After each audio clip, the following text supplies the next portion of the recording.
Hello दोस्तों, stock market daily update YouTube channel में आपका स्वागत है। इसी के साथ आज बात कर लेते हैं तो भाई मार्केट में गिरावट क्यों हुई। तो इसी के साथ ही आज दुनिया भर के मार्केट्स में गिरावट देखने को मिली। सुबह डाउ जोन्स उसके इंडिकेटर्स आए गए थे कि यूएस मार्केट में तो गिरावट देखने को मिली ही थी। इसी के साथ ही अब एशियन मार्केट्स में भी और इसके साथ इंडियन मार्केट में भी आज भयंकर गिरावट हुई। इसी के साथ ही इसी वजह का मेन कारण यह है कि अमेरिका के इकोनॉमिक डेटा आए थे कल और जॉब क्लेम्स के डेटा क्या है, बढ़े। जॉब क्लेम्स डेटा बढ़े हैं और अगस्त 2024 के बाद से सबसे बड़ा आंकड़ा है 2,50,000 के करीब जॉब क्लेम्स आए हैं, यानी 2,49,000 के करीब, जो कि अमेरिकन इकोनॉमी के लिए बिल्कुल भी सही नहीं है। इसके बाद जियोपॉलिटिकल रीजन भी है, मिडिल ईस्ट में तनाव जो इजराइल, लेबनान और ईरान के बीच है, वो युद्ध की टेंशन जो बाजार के लिए चिंता पैदा कर रही है। और ये क्यों हो रहा है? क्योंकि ईरान के ऊपर इजराइल ने क्या कर दिया है, जो हमास का लीडर था उस पर हमला करके उसको मार दिया है। इस वजह से भाई जियोपॉलिटिकल टेंशन भी बढ़ गए हैं। इस वजह से भी मार्केट में, पूरे ग्लोबल मार्केट में गिरावट देखने को मिली। और इंडियन मार्केट में तो भाई आज गिरावट इसलिए भी आई है, लोग बाग प्रॉफिट भी बुक किया है बहुत सारे लोगों। और इंडियन मार्केट में गिरावट इसलिए आई है, ग्लोबल रीजन तो है ही, इसी के साथ ही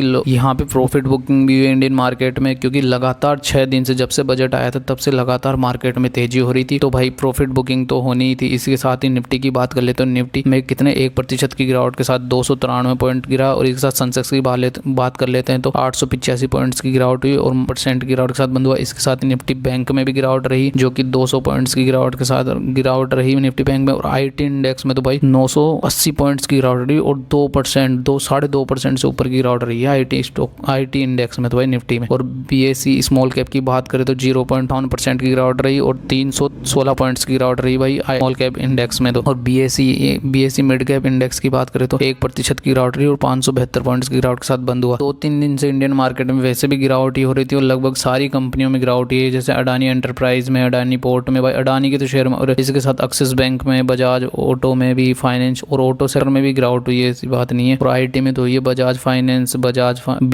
BPCL, Bharti Airtel, Britannia, Cipla, coal India, इनमें सब में गिरावट। आइशर मोटर्स, इसके साथ HCL tech, HDFC life, Hero MotoCorp, HUL, सारे बड़े जितनी भी कंपनियां थी उनमें सब में गिरावट हुई है लगभग। इसी के साथ ही और भाई मार्केट की डेली अपडेट जानने के लिए सबसे पहले तो आप चैनल को सब्सक्राइब कर ले, लाइक करें। थैंक